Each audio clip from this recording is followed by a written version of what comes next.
今天粉丝寄来一个键盘，这个键盘是猎魂光珠竞技版，它的一个故障问题呢是有13个按键，基本上都打不出来。我们现在把它拆开修一下，先拆键帽，然后这个键盘看上去有点像进水啊，你看这里有很明显的那个饮料的痕迹。这个键盘的键帽我们都拆掉了，然后把所有的螺丝全都拆下来，然后这个背部脚贴下面还藏有螺丝。我们看到啊，它这里有一块，这地方在 USB 口的这个前面的这一个下面有一个贴纸，这个贴纸我们要给它打开，因为下面可能是藏着一颗螺丝。这个贴纸我们现在已经把它取下来了，然后我们看到它的一个下方，这里是藏着一颗螺丝的，这个螺丝藏着非常的隐蔽，然后它的脚贴下面是没有螺丝的。好，我们把这个螺丝给它取下来。然后呢，这个键盘它的一个上面的面板就可以取下来了。取下来的时候我们小心一点啊，然后把这个键线分离的插口给它。好，接下来呢，我们就可以进行一个处理了。把这有问题的这个 F2 和 F4 这两个按键给它取下来。我们先飞2条线，飞在这个电子管的正极上面。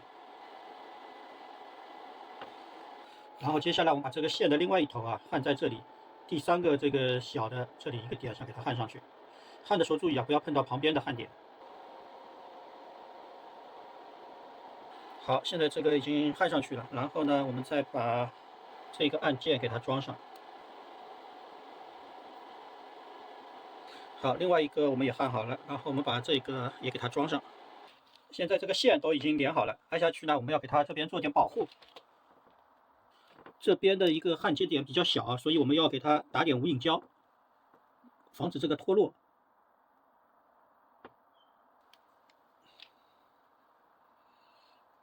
好，给它这个紫外线这样照着。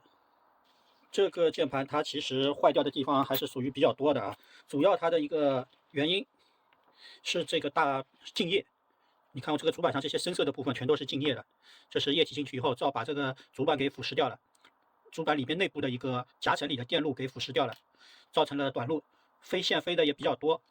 首先是这2排的，这里给它飞过去了，这里飞了1根，然后呢，这根线到这里也断掉了，也给它飞了1根补上。然后光里边就是一条里边呢，它这个这一列里边呢也有，这里到这里也断掉，这里到这里也断掉了。现在全部都已经飞线给它全部补上了。找这个电路断掉的地方花了好多时间，只能用万用表一点点的测试，一点点的找。好，这个胶现在已经固化了啊，可以把这个地方都给它粘牢了。按下去，我们把这个线给它理一理。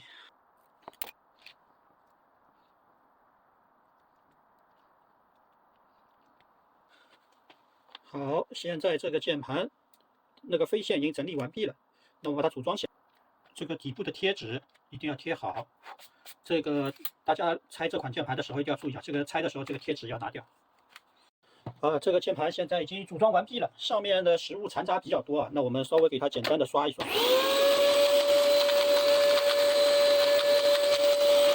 这个雷蛇猎魂光珠竞技版的键盘现在已经修理完成了，我们插上电脑测试一下。